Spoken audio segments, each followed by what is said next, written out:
Welcome everyone to our Meet the Candidate webinar. Another exciting election year for ISSA. This is Mark Thompson, the ISSA Executive Director. We're still having quite a few people roll in, and what I thought I would do is cover some of the housekeeping associated with the format for today.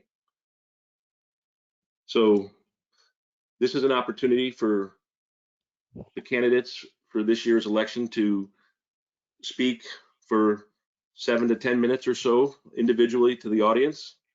We can take some questions, but it's not a debate format. I don't ask a question as a moderator and then the candidates don't each answer the same question. And if we have time for a question for the audience, which we might have for 1 or 2 minutes at the end of each candidate, we will either unmute you and put you on so you can ask the question, or if you put it in the question pane, I might just ask the question to the candidate. But we are going to try to keep all candidates, including questions, to 10 minutes. So we should be done in about an hour, maybe a little bit longer. We have one candidate that is on a plane right now and trying to get to a space where he can join. But the format for today's meeting is pretty much, we're going to start with the presidential position where we have 2 candidates running, and then we're going to move to the 5 candidates for director.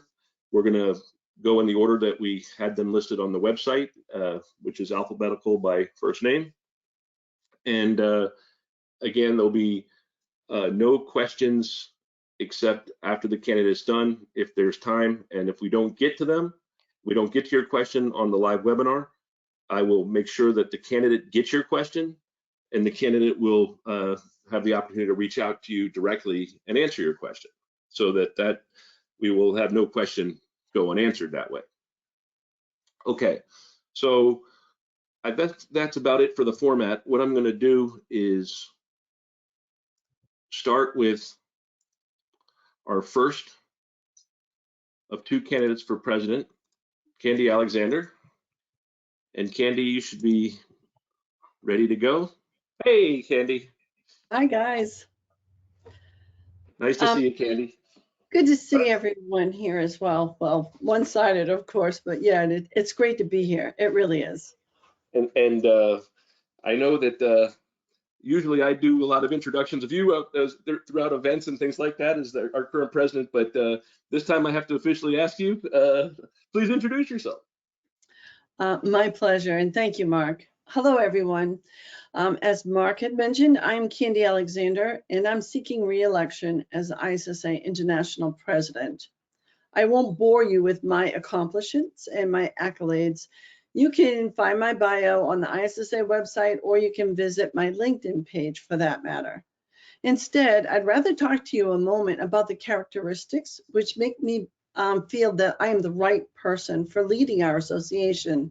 Simply put, this role requires a leader to have high standards, morals, and ethics. These are all necessary, for as a leader, you may not always be popular, but I really feel that doing the right thing is not always the easiest, but it is essential to put the well-being of our association above any personal gain, which might come first.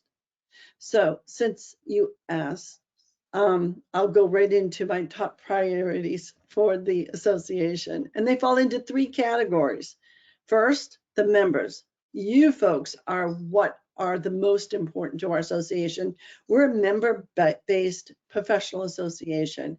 And to that point, something that I've been pushing since my last term and continue to push is for expanded benefits and services. It's so important that you get the maximum for your money when it comes to your membership dollars. So looking to really expand on that.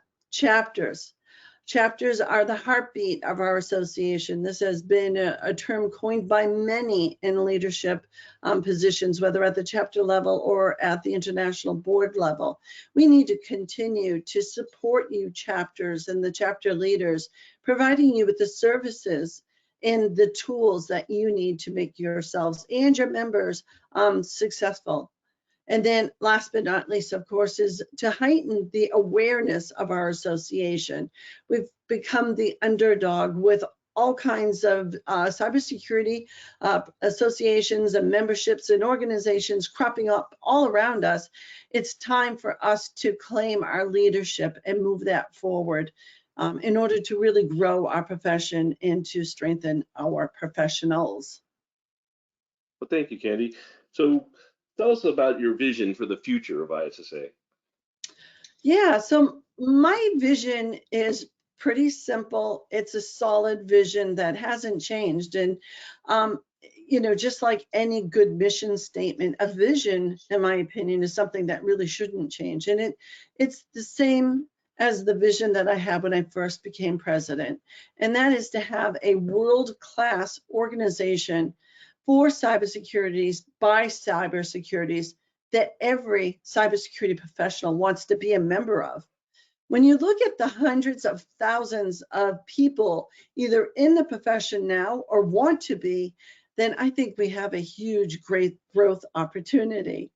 And in that, I think we as an association can really leverage a lot of the successes that we've experienced since coming out of the pandemic. We're on the rise, and I feel that we have so much more potential out there to go and garner the support from either our existing members, or new people coming into the profession. So I think, again, when it comes to vision, it really takes a strong leader to stay focused on that vision. It's so easily to become distracted, and it's ever so important to plan the work and work the plan. And that's exactly what I attempt to do in the leadership capacity. And I think we've done quite well in that regard. We've expanded our services to our members, not quite nearly as much as, of course, I'd like to see, but we have expanded those, as well as we've expanded the infrastructure for our chapters. When you look at some of the most successful chapters that we have in our association, they include the likes of Raleigh, North Carolina. They include all of Colorado, bless them. And they also include our international chapters, such as the Poland chapter. Some of the things that these chapters are doing are absolutely remarkable. And I really believe that we need to tap into their success in order to share that with those chapters that might not be experiencing the same amount of success. And with that, we all can grow. So again, it's my vision to strengthen everything that we have going, including the voice of the professional. We need to amplify that in the world stage in order to get the credit and the recognition and elevation to the profession in ISSA that we all deserve. Okay, excellent. And final question, Candy. What is the most important thing to improve for ISSA? Well, you heard me say it just a minute ago, and I will continue to say it. And that is to improve the value of our membership to our members and to foster the new folks coming into the profession, whether that be somebody who's coming in from a different job or profession, or somebody coming in from an entry-level perspective. We really need to broaden those services and think outside the box, to be innovative. If anything that I really believe in is innovation. As we as technologists, I don't feel ISSA is innovative enough. We're always challenged with trying to broaden our spectrum and our perspective in regards to technology and how ISSA delivers those services. So when I look at how we can broaden our services and or our membership, I think that we have some very much untapped potentials. Recently, we were out at RSA conference, and I had the wonderful opportunity of hanging out in the Internet of Things village, the IoT village. And we're really able to experience some of the things that are going on in that world, especially in regards to the DevOps as well, and made some good acquaintances, like for those small grassroots organizations that are really trying to carry the word and the message of how important secure practices are for even in that world. So I think there's a ton of potential and opportunity for us to improve across the broad spectrum of ISSA and our membership. Excellent. Well, that's it for the questions today. Unless we do have a few minutes, if anyone wants to put one in the question pane, or if you want to raise your hand. And again, if we don't have time to get to a question for Candy, or if something comes up later, you can just send me an email by responding to the invitation link, and I will make sure that it gets to Candy. All right. Thank you, Mark. Thank you, everyone. Okay. Thank you, Candy. Okay. All right. Our next presidential candidate is Sean Murray, and he was hopeful that he was going to be able to land and get to the airport in time for this, but he is not on.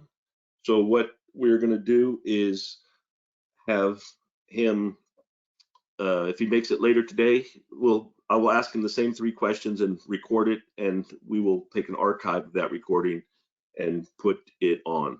We also might have a problem with another director candidate as well, which I would make the same offer to. So let's move along to the directors.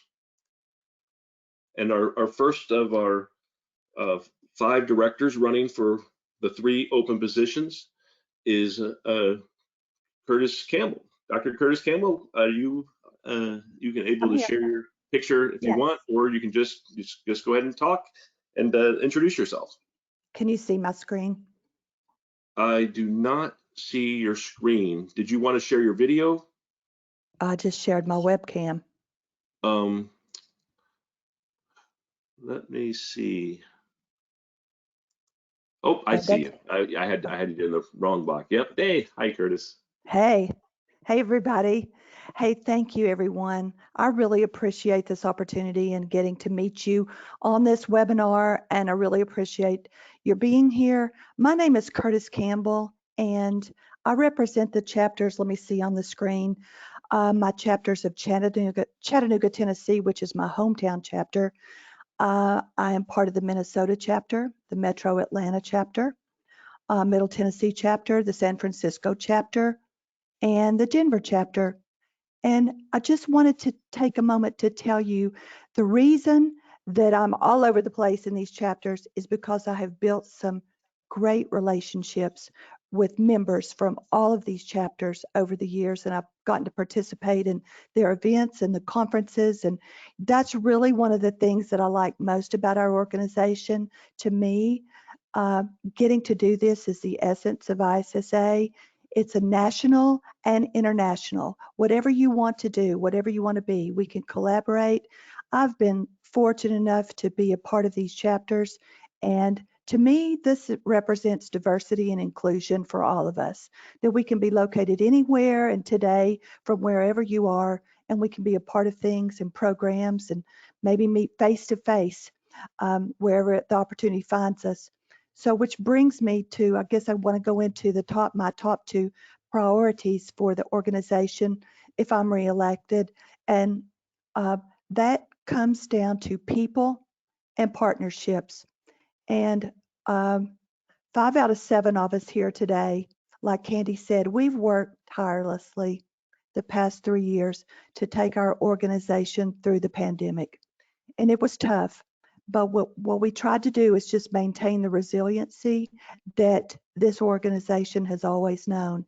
And we feel like we've done it. We adapted where we needed to. We stayed firm in other areas where many organizations didn't make it, but we did. And the last 3 years on the board, we've really been active in exploring the business side of ISSA, so we could maintain that resiliency. We've put a lot of processes in place to better the organization. We've also put a lot of processes in place to protect the organization, and we've built transparency in everything that we do to benefit us from years to come. Because we all know COVID put so many restraints on us, and memberships are down dramatically because of that. So one of my focal points is to get this turned around, to be really focused and aggressive in building and rebuilding our programs, no matter where they are, virtually, face-to-face, hopefully conferences. So I want to focus on people. One of the things on our website, I don't know if you guys see it every time you log in, it says join an exclusive community of cybersecurity leaders. That's the people part of my priority. And one of my strengths or experiences is bringing new graduates or career ready individuals into the field, because I already do this. I'm a professor at a university, and I'm already work with several chapters to place college graduates in internships and full-time jobs. And to me, that's part of it, so that we can be those of us that have been here a while, we can stay and grow and bring new people into the field and plug them in where they can just prosper and grow. The second priority is partnership. I'm really focused on increasing the financial resiliency of this organization to help our chapters. Very simply, helping all of us, the organization, be so financially sound that we can have the growth and stability that we need. And I have a plan to do that. I'll talk about in just a few minutes. So back to you, Mark. Okay, great. Thank you, Curtis. So tell us a little bit about your vision for the future of ISSA International. Well, ISSA is 39 years old. Next year, it will be 40 years old. I was fortunate enough to meet the founder of our organization several years ago at a conference, and I was just awestruck by her vision that she had for this organization those years ago. We've seen a lot of movements, we've seen a lot of changes, we've seen huge tech changes, a lot of presidential campaigns and global events. But anyway, all that to say, it's taken strong leadership and a strong vision. So my vision is to see us overcome any financial obstacle, economic obstacle, any resources issue that we face, and be the foundation for our professionals, no matter what age or what stage that we're in, like wherever we are today, and to offer the programs a way to get training, a way to get the education, a way to get our publications, our podcasts, our resources, and communication tools to band us all together. And that's how I saw ISSA when I first founded the Chattanooga chapter. And this was back in 2011. And you know, and I only go back that far. But through focused board leadership, I think we can do that and, get to where we want to grow for the next 39 or 40 years. So I think it's time to bulldoze ahead, and that's where I see us going to build upon the last 39 years and get to the next level. Excellent. And last question, Curtis, what's one of the most important things for you to improve for the ISSA? Really, it comes down to opportunities for all of us. Like Candy said, the innovation, just forging ahead, whether it's financial support. I have a great idea that I've been working on for that. And it's not all about the money. It's just that I am experienced in the banking industry, and I've seen what has happened in the financial world within the last few months with bank failures and economic trends and all the things that are going on. And so all that to say, with the financial regulations, I just would like to see us improve our financial resiliency so that chapters and all of us, we don't have to worry about that. We can bring in the sponsors if we want to. We can bring in speakers, education, training, where we strengthen anyone and everyone that wants the opportunities, the equal opportunities to have access to the things that should be at our fingertips. And I think that that goes for the next generation too, providing value like Candy was talking about. Just give them a community where everybody can have access to the opportunities that should exist. So that's what I would like to work on. I have some ideas for structuring those opportunities and it's not opportunities that would just be seen at the top. It's opportunities that we can make available to everybody, the benefits for all the chapters, technology tools, ways that we can all communicate and connect. So that's one of the things I want to improve, where we can just forge ahead and make up for lost time in the pandemic, and just become the community of professionals that we talk about every day. Thank you, Mark. Oh, thanks, Curtis. So we have a minute or two for questions if there's a quick and easy one. And as always, if you want to engage Curtis directly, you can reach out to me. It's easy to find, of course, but if you need me to connect you, happy to reach out, as with any of the candidates. All right, Curtis, well, thank you very much. And we will see you soon. Let's go on to the next candidate now. The next candidate might not be able to join us today. That's David Vaughn, who was a past board member. He is at work right now, trying to get free. But as with Sean, if they can't make it during the live session, I will ask them the same 3 questions and be able to put the recording on with the rest of the candidates on their web pages. So let's go ahead and skip David and go to our next candidate, who I'm going to set up as a panelist right now, Jimmy Sanders. Jimmy, you should be able to go live now.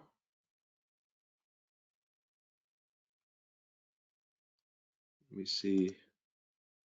Hey, Jimmy. There you are. Hey, Jimmy. Jimmy, I do not hear you. I think you might be self-muted. Yes. Can you hear me? I can. Nice to Perfect. hear and see you, Jimmy. So why don't you go ahead and Great to introduce see you as yourself? well. Thank you, everybody. But first of all, I want to make sure I thank Mark, Candace, and the executive staff that work behind the scenes to make these events and all ISSA International events possible. My name is Jimmy Sanders. I'm the current president for the San Francisco chapter of ISSA. I'm also a current ISSA International board member, and it's a pleasure to be here with you. Excellent. So Jimmy, why don't you can tell us your top 1 or 2 priorities, or you can hop right into your vision for the future of the international organization. And so for me, there are 3 top priorities, but one is easily brand awareness. I go to many events, and one of the unfortunate things is when I talk to certain executives from other areas, they don't even recognize ISSA as an entity sometimes. And we do a great job of ensuring within our environment and in our local enclaves that that's not an issue, but we should have better brand awareness, and we're working towards that. The other big thing is chapter enablement. Many chapters are doing well, some chapters are not.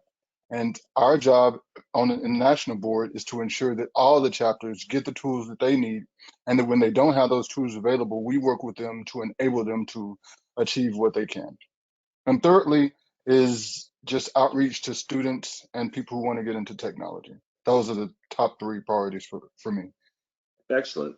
So tell us a little about your vision for the future of ISSA. Yes. So my vision is I want ISSA International and ISSA as a brand to just be a recognized leader within the private, public, and governmental sectors of the world. We have great reach in some public sectors, in some areas. We have great reach in private sectors in some areas, but we're not a universal brand as I think we should be. And so my goal is to work with the international board on an international level to ensure that it's not only in America, but throughout the world, we're recognized and called upon. Excellent. And what's one of the most important things for you to improve at the organization? Yes, so I have to give lots of props and kudos to Betty Burke and Sean for working with us on what we call the AIM committee, because one of my heartfelt things is to ensure that we continue our outreach to the next generation of talented security professionals. Regardless of the stage you are in your cybersecurity career, I know what cybersecurity has done for me and my family, and I want to give that chance to everybody involved. Excellent. Well, thank you, Jimmy. We have you've done very efficient on time for your slot here. So if there's any questions, we can look at them now. I don't see any hand raisers or anything in the chat board. So what I can say, Jimmy, is thanks for running again, and I will go on to the next candidate now. No, thank you very much, Mark, and thank you, everybody. Okay. All right. So our next candidate is Marianne Davidson. Hey, Marianne. Howdy. I think I turned my camera on. Can you see it? Yeah, There we here go. you come. There you Now, are. I asked for the airbrush option. Now, come on here. No. Okay, Marianne, so why don't you give us an introduction and tell us about some of your top priorities. Okay, well, yeah, I don't need, you all can read the screen. You don't need to see my street creds. Well, first of all, I do want to thank you and Candace, and also my colleagues who have already spoken, not only because of their eloquence, but just the pleasure of serving with such a wonderful, diverse group of people at different backgrounds and different perspectives, and what they bring to this association, which is really important. And then it kind of goes back to priorities. It's sort of one of the things I think is important, a lot of these things have been alluded to by others, is this notion of a brand. Now that sounds like, slimy marketing 101, but it really isn't. Why is that important? Well, first of all, no man or woman is an island. A lot of people, unless you happen to work in a humongous organization with a zillion security people, you might just be one of 2 or 3 or 4 people, or a small team in an organization where that's not their main focus. So being able to pick the brains and commune with other security professionals is absolutely critical.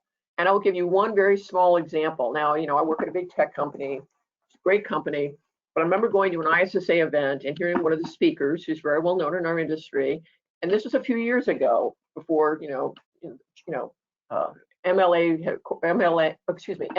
I knew I'd say it properly eventually. Has now gotten lots of publicity, but he was talking about this a few years ago. And the things that he was saying about the security specific risks set my brain on fire. Really, I got so much out of that. Just one talk at one ISSA event. So, of course, this has come up in our business, and I remember having a discussion not only with my boss, but one of the board members. And it's not that I haven't done any studying since then, but so much of what I got was from one person at one ISSA event. And that just really helped enrich my knowledge base, something I really didn't have any knowledge of. This is fantastic. The other thing I think is really important in terms of priority is so branding to me is a recognized voice in the industry. And part of this that I think is very important is the practitioner voice. Why is that Why does that matter? Because we have all this regulatory stuff coming down the pike. No matter one industry, everybody has a tech basis now. And so many of the regulatory apparatus are now pushing cybersecurity regulations. Regulation isn't necessarily a bad thing, but as a lot of us have experienced, even in other parts of our lives, sometimes the people writing the regulations, as well intended as they are, don't have the subject matter expertise to do a good job of it. So you end up with, unfortunate yet unintended consequences, which sounds better than what the heck were they smoking when they came up with this. And it matters particularly in cyber because it's not like we're just bursting with tons and tons of people. We're not. So being able to say, well, if I've only got 5 people, I want to put them on avoiding the worst problems or remediating the worst challenges with those resources. That resource optimization, you can't always hire more people. If you can find them, you can't always hire them. So being able to do our jobs better instead of checking a bunch of boxes, some of which may not matter, is really important. And when I see these regulations being written, the voice that is missing is the practitioner voice. So somebody's in the trenches saying, I hear what you're saying, I've struggled with that issue, and finding ways to capture that. And I've seen this in another association of which I was a member when it started, 20 years ago, small group, now they're much bigger. and they have much more presence in using their voice as a respected voice in security. And that's, in their particular market niche, and that's really important. So that's what I would like to see ISSA morph towards. It's being able to collude better with our colleagues, and not only the learning opportunities, but in a way, it's helping us carry the burdens that we have, and learning from others, and also taking this collective knowledge base. Somebody's in the trenches and they've done this work and they've struggled with these things, being able to inform regulatory folks, saying, here's how you get to better in a way that will actually achieve better, and it won't have these unfortunate and unintended consequences. That is absolutely critical, because I don't see the cyber problems going away anytime soon, and I sure don't think we're going to have enough people to deal with this until we fix some of the root causes of this. It's not just about let's regulate more. So that goes back to other things that colleagues have mentioned, such as working with people in the universities and helping to draw people in. And I would also add, on a personal note, getting them to fix their curricula, because you have people graduating from universities. This is why I have job security. Great, talented, wonderful computer science people, data scientists, technical term follows. They don't know jack about actually security. How do I write good code? How do I engineer systems to be resilient? Data scientists, again, I respect the field, but they don't think about the consequences of how would somebody taint your data set and end up with a biased result. They don't think like that. So we need to change the mindset of people who use this technology so that security becomes a cultural norm. And we can do that. We can help make it happen. Excellent. Tell us a little bit about your vision for the future of ISSA International. Well, I think that's part of it. I've kind of merged these things, but I think being a recognized voice in the industry, and others have alluded to this, where someone says, I'd like, what does ISSA think about that? Or let's refer to ISSA materials on such and such a subject. And we have lots and lots of talented people. So that's part of it, is a stronger outward facing, brand, presence. Brand, again, kind of gets misused as a marketing term, but it means people think of us as the organization to go to understand some of these complexities. And the other part of it, I do think, kind of the grassroots level, the foundation is definitely the chapters. So the more that we can do on a bunch of levels to, help struggling chapters, whether it's financial or speaker assistance or whatever that is, that's the bread and butter. Like, as I said, no man is an island. I think a poet said that, might have been John Donne, I can't quite remember. I was an engineering major, not an English major, but I think that's absolutely true. And we're all in it together, and that's part of being a successful organization. You're only as strong as you are. So one final question. If you had to pick one most important thing for us to improve at ISSA, what would that be?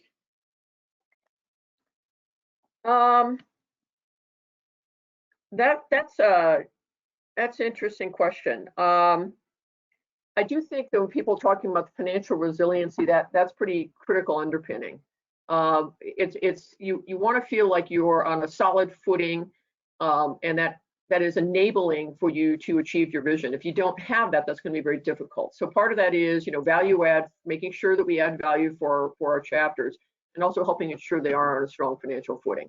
Because otherwise it's like, well, I can't get a sponsor. Well, I can't have this meeting. I can't really have the speaker come in, that kind of thing. And that just really diminishes the ability of people to promote the comradeship and the, collective good without that strong foundation. Excellent. Well, Marianne, thank you very much. We have a few minutes for questions, if there are any for Marianne. And as with all the candidates, if you want to get a hold of Marianne and can't find her ISSA email online, you can just reach out to me and I will connect you with her. Okay. Well, thanks so much, Marianne. And well, thank you. We're going to move along to our final candidate, William, or as I call him, Bill Smith. Hi, Bill. Hey, hi, Mark. Well, thank you, Mark and Team International, for putting this together. Definitely appreciate it. Just take a brief moment to introduce myself. Bill Smith. I'm the president of the Central Maryland chapter, and I'm also co-chair of the chapter leaders committee with Connie Matthews Reynolds from Central Ohio. And for those that may not be aware of the committee, kind of in short, what we do is the two of us help plan the agenda for the every other month chapter leaders calls, the agenda for the chapter leaders summit, including the one coming up in a couple weeks. And then we also kind of serve as a point of contact for, chapters that, have any issues, questions, concerns, and they're looking to kind of interact with other chapter leaders. They, when those sort of inquiries come up, they'll get filtered to Connie and myself initially, and then we can kind of work to either give them answers ourselves or get them in contact with other chapter leaders that would be in a position to help them. And I've been in that role now for about 2.5 years. Is when we think right before COVID is when the committee was first established. In terms of my priorities, I have kind of 3 general priorities that I would look to focus on. One is just advocating for our chapters and chapter leaders. A benefit of serving on the chapter leaders committee is over the last couple of years, I've heard some of the good and bad things that a lot of our chapter leaders have experienced and some of the frustrations they've encountered as well. So it's kind of emphasized to me the importance of engaging with those chapter leaders to offer them the support and resources that they need. And if I'm fortunate enough to be elected as a director, that's something I would look to continue to do on a broader level. And I also think that we need to increase the outreach to the students, at the college level and potentially even down as far as the high school level. Our chapter is fortunate enough to have involvement with a couple community colleges and also with one of the local school systems serving on their advisory board for the cybersecurity program. Those potential members are the future of our organization, and I think it's to our benefit to help get them interested in cybersecurity and remain interested and get them to join an organization and and hopefully become leaders in the profession and perhaps the organization as well. And then I think the last priority is just highlighting the benefits and value of membership. I think we're all aware of the CP opportunities. I mean, that's kind of a common one that I hear a lot of members join for, but over the last few months alone, it became apparent to me that some of our chapter leaders are not aware of the SIGs that are available for members to participate in. And so I think, and some of the SIGs are large and fantastic and provide a lot of value. So I think we need to do a better job of kind of highlighting some of those benefits, to our membership so they are aware of them and can take advantage of them. And well, tell us a little bit about your vision for the future of the ISSA International. Sure. My vision kind of ties into my priorities, but the kind of one part of the vision I see is bringing in younger blood. I think one of the common threads from all the candidates here is we're all seasoned professionals, have been in the field for a number of years, decades in some cases, and almost, potentially as long as being as part of ISSA. So I think it behooves us to try to engage some of these younger crowd, get them interested in this field so that because they're going to become the future of our chapter. If we don't start bringing in kind of that younger crowd, it's ultimately going to catch up to us, because I don't think we're not getting any younger here. So I think we need to focus on bringing in that younger crowd and just increasing the interest in the cybersecurity field, just because, as we all know, there's more positions out there than there are people to fill them. And I think that alone says, kind of highlights the need for us to increase the interest level there. And then the other part of the vision is I think we need to kind of listen to the chapters and our chapter leaders and, help, provide them what they need. I think one of the things that I think kind of maybe falls through the cracks at times is, in leadership positions, we kind of all have our own ideas of things we want to add, improve, and whatnot. But I think ultimately we have to remember, as you know, as leaders, either both at the chapter and even international direct level, that we need to kind of keep in mind the overall membership, and we need to understand what they need, and then kind of implement, you know, some of the things that they're asking for and looking for as part of the overall vision, which ultimately again will help increase the value of the organization and hopefully increase the membership. Thank you, Bill. And a final question. I think you touched on a few things, but what's the most important thing to improve on the ISSA?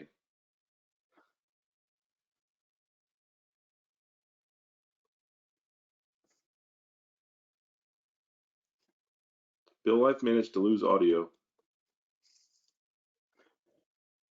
Yeah, but yeah, you lost, I kind of lost you there for a few seconds. Oh, sorry. Mark, can you hear me? Yeah, I can hear you now. Yeah, you would definitely we had a gap. I had asked for a final question. What's the most important thing to improve?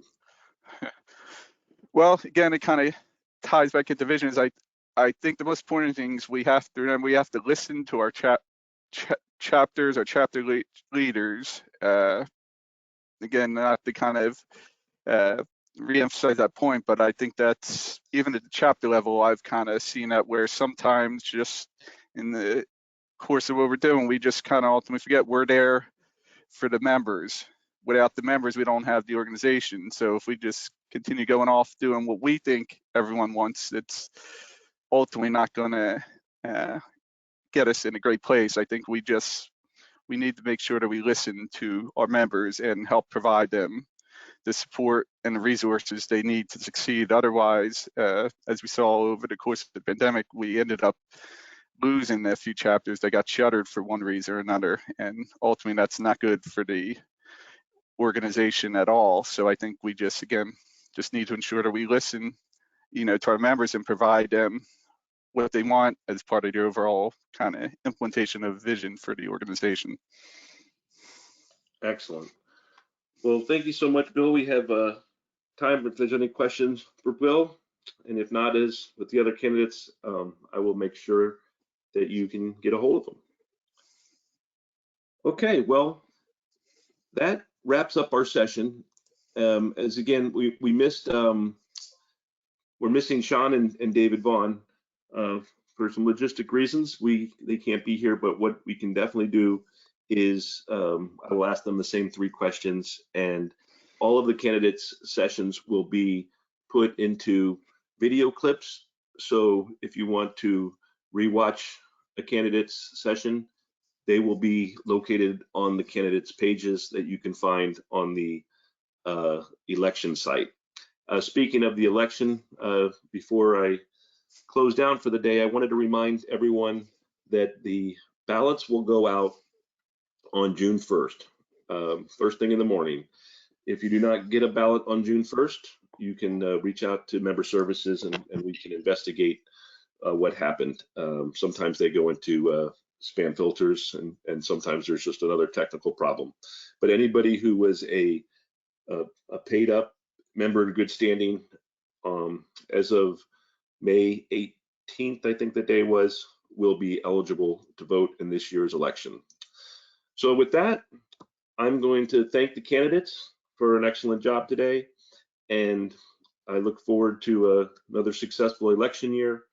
Good luck to all the candidates, and I will say goodbye.